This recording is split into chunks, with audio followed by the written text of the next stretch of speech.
Hello students, स्वागत है आपका आपके यूट्यूब चैनल पे। और आज मैं लेकर आया हूँ क्लास 10th के चैप्टर 9 एप्लीकेशन ऑफ ट्रिग्नोमेट्री का एक इम्पॉर्टेंट क्वेश्चन जो आपके एमपी बोर्ड और सीबीएसई बोर्ड में काफ़ी हेल्प करेगी और एग्जाम के पॉइंट ऑफ व्यू से भी ये क्वेश्चन काफ़ी इम्पॉर्टेंट है। तो चलिए देखते हैं क्वेश्चन क्या कहता है और हम उसे कैसे सॉल्व करेंगे। क्वेश्चन कहता है From the top of cliff 20 meter high, the angle of elevation of the top of tower is found to be equal to the angle of depression of the foot of the tower. Find the height of the tower. कह रहा है क्या, एक Cliff है जिसकी height 20 metre high है। उस Cliff के टॉप से टावर के टॉप से बनने वाला एंगल ऑफ एलिवेशन इक्वल है, किसके इक्वल है? The angle of depression of the foot of the tower, और उसी क्लिफ के टॉप और उस टावर के फुट से बनने वाले एंगल ऑफ डिप्रेशन के। तो हमसे बोला क्या है, find the height of the tower. चलिए देखते हैं कैसे करेंगे इसको। पहले हम क्लिफ बनाएंगे और एक क्या बनाएंगे, आपका टावर बनाएंगे। तो यहां पे डायग्राम बनाते हैं। हम मान लेते हैं क्या कि यहां पे ये आपका क्या है, ये आपका टावर है और इसी सरफेस पर आपका यहां पे क्या है, एक क्लिफ है। क्वेश्चन में दिया हुआ है साफ साफ इस क्लिफ की जो हाइट है वो 20 मीटर है। मैं यहां पे इस क्लिफ को नाम दे देता हूं क्या, ए बी, जिसकी हाइट क्या है 20 मीटर है। वहीं इसके जस्ट अपोजिट आपका एक टावर है जिसकी हाइट क्या है, पी क्यू। हमें इसकी हाइट नहीं पता। अब क्या बोल रहा है यहां पे क्वेश्चन कि क्लिफ के टॉप से और टावर के टॉप से क्या बन रहा है, आपका एक एंगल ऑफ एलिवेशन बन रहा है। ठीक है, हम यहां से क्या करेंगे, इस ए से बी क्यू के पैरेलल एक लाइन ड्रा कर दिए। पैरेलल, ये आपका पैरेलल लाइन हो गया ड्रा, जो इस पे क्या होगा, परपेंडिकुलर, क्योंकि ये सरफेस के साथ परपेंडिकुलर होते हैं। चलिए अब ये हमारा बन गया एक एंगल, यहां पास एंगल ऑफ एलिवेशन। फिर बोलता है क्या, इसी क्लिफ के टॉप से टावर के फुट से क्या बनता है, आपका मिलाने पर एक एंगल ऑफ डिप्रेशन बनता है। ये आपका एंगल ऑफ डिप्रेशन है। तो बोल रहा है ये दोनों एंगल क्या है, इक्वल है। ये दोनों एंगल क्या है, इक्वल है। हमें नहीं पता ये एंगल क्या है, पर बोला है क्या, इक्वल है। तो हम मान लेते हैं कि दोनों एंगल थीटा है। हम लिखेंगे यहां पास कि let the angle be theta. ये एंगल क्या है, आपका थीटा है।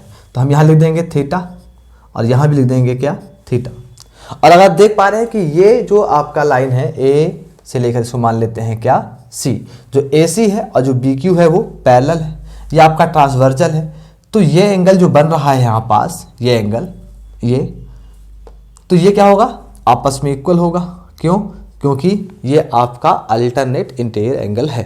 तो हमने थीटा एंगल मान लिया, हम जान गए ये भी इक्वल होगा, ये भी इक्वल होगा और ये इसके इक्वल है। तो यहाँ पे हमको ये एंगल मिल जाता है। चलिए, और हमने क्या माना, हमने माना है कि ए बी क्या है, क्लिफ है, और पी क्यू क्या है, टावर है। तो लिख लेंगे यहाँ पास क्या, कि let P Q be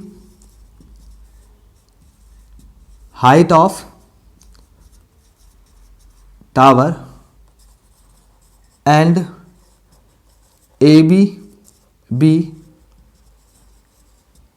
height of cliff. और हमें पता है क्या, ए बी इक्वल टू दिया है क्या, 20 मीटर।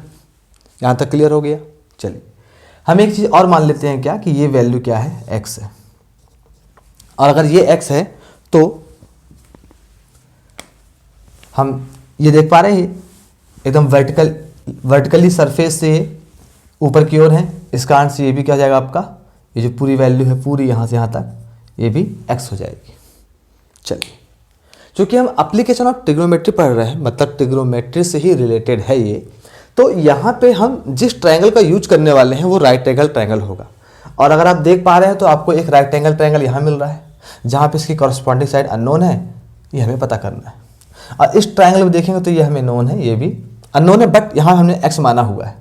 तो सबसे पहले हम ये ट्रायंगल लेंगे, कौन सा ट्रायंगल, ए बी क्यू, ठीक है। और ए बी क्यू में अगर देख पा रहे हैं तो हमें इसका भाई ये थीटा एंगल लेंगे, ठीक है। और थीटा एंगल लेने पर सामने वाला क्या है आपका, ये परपेंडिकुलर, ये बेस, तो परपेंडिकुलर और बेस का जो रेशियो होता है वो होता है tan थीटा, ठीक है। तो हम लेते हैं आपस क्या, in triangle A B Q, तो हम क्या पाएंगे यहाँ पास कि tan theta is equal to A B upon B Q, A B upon B Q. हम इसे मान लेते हैं क्या, इक्वेशन फर्स्ट। अब हम देखते हैं दूसरा राइट एंगल ट्रायंगल जो है हमारा पी सी और ए, ये हो गया बेस, ये हो गया आपका हाइट या परपेंडिकुलर। तो परपेंडिकुलर अपान बेस, आपका यहाँ पे एंगल क्या है, थीटा है, क्योंकि ये थीटा है तो ये हो गया परपेंडिकुलर, ये हो गया आपका बेस। तो in triangle P C A, तो tan theta is equal to ये परपेंडिकुलर, ये आपका बेस हो जाएगा क्या, पी सी अपान ए सी, ये आपका हो गया इक्वेशन सेकेंड। अगर आप इन दोनों इक्वेशन में देख रहे हो तो इसका LHS tan थीटा है और इसका भी LHS क्या है, tan थीटा है। तो LHS अगर किसी इक्वेशन के इक्वल होते हैं तो RHS भी क्या होता है, वो अपने आप इक्वल हो जाता है, इक्वेशन में ऐसा होता है। तो देखेंगे यहाँ पास from first and second we get, क्या मिल गया हमको कि A B upon B Q is equal to P C upon A C. क्या हमें ये साइड्स दिए हुए हैं, क्या इनकी वैल्यू पता है, तो देख पा रहे हैं ए बी यहाँ पास 20 है, तो हम यहाँ पे ले रहे हैं क्या, मैं यहाँ लिख देता हूँ, ए बी यहाँ पे आपका 20 हो गया अपान बी क्यू क्या है, तो बी क्यू हमारा यहाँ पे क्या है, एक्स है, तो हम यहाँ पे एक्स ले लेते हैं, is equal to P C, तो हमें पी सी गिवन नहीं है तो हम यहाँ पे पी सी लिख दिए, और ए सी, तो ए सी देख पा रहे हैं आप क्या है यहाँ पे एक्स, ये एक्स यहाँ पे डिवाइड कर रहा है, इधर पे आके मल्टीप्लाई करेगा तो हो जाएगा x into 20 upon x is equal to P C, और ये एक्स से एक्स कैंसिल, तो हमें P C is equal to मिल गया 20, ठीक है। ये पी सी क्या है, तो पी सी इस टावर पी क्यू का क्या है, एक पार्ट, तो यहाँ लिख देंगे 20 मीटर। आप देख पा रहे हैं कि सी क्यू जो है वो ए बी के इक्वल ही है, तो हम कह सकते हैं कि जो हमारा सी क्यू है वो भी क्या है आपका 20 मीटर। तो हमें यहाँ पे देख पा रहे हैं कि पी क्यू की पूरी वैल्यू मिल जा रही है। अगर हम पी सी और सी क्यू को प्लस कर दें तो लिखते हैं यहाँ पास P Q is equal to, किन दो चीज़ से मिलकर बना है, पी सी और प्लस सी क्यू। तो पी सी कितना मिला हमको अभी यहाँ पे 20 मिला है, और सी क्यू इस डायग्राम के हिसाब से कितना मिल रहा है 20। आप यहाँ पे लिख सकते हैं ब्रैकेट में कि since C Q is equal to A B is equal to कितना है 20 है। 20 प्लस 20 करने पे मिलता है क्या 40 मीटर। तो हमें पी क्यू मिल गया कितना 40 मीटर, और पी क्यू ही क्या था, हाइट ऑफ टावर था। तो हम लिखेंगे यहाँ पे देयरफॉर, ये लिख देते हैं क्या, hence the height of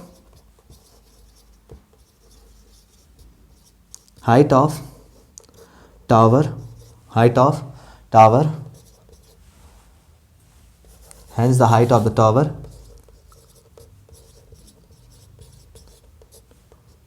is 40 metre.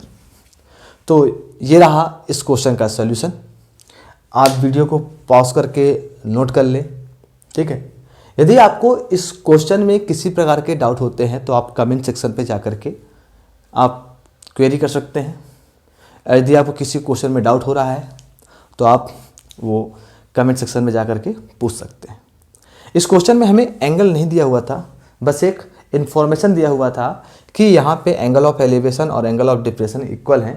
तो हमने इन्हीं गिवन इन्फॉर्मेशन का यूज करते हुए हमसे जो यहाँ पे क्वेश्चन पूछा गया था हमने उसका यहाँ पे आंसर निकाला। आई होप आपको ये वीडियो अच्छी लगी होगी, इसके सॉल्यूशंस आपको समझ में आए होंगे। यदि फिर भी आपको किसी प्रकार का डाउट है तो आप कमेंट सेक्शन पर जा कर के कमेंट करके आप क्वेश्चन पूछ सकते हैं। यदि आपको वीडियो अच्छी लगी हो आप लाइक करें, वीडियो को सब्सक्राइब नहीं किया है तो सब्सक्राइब कर ले ताकि आपको आने वाली वीडियो के बारे में इन्फॉर्मेशन भी मिल सके, तथा यदि ये बहुत अच्छी लगी हो तो अपने दोस्तों के साथ शेयर करें ताकि उन्हें भी इस क्वेश्चन से रिलेटेड इन्फॉर्मेशन मिल सके। Thank you very much.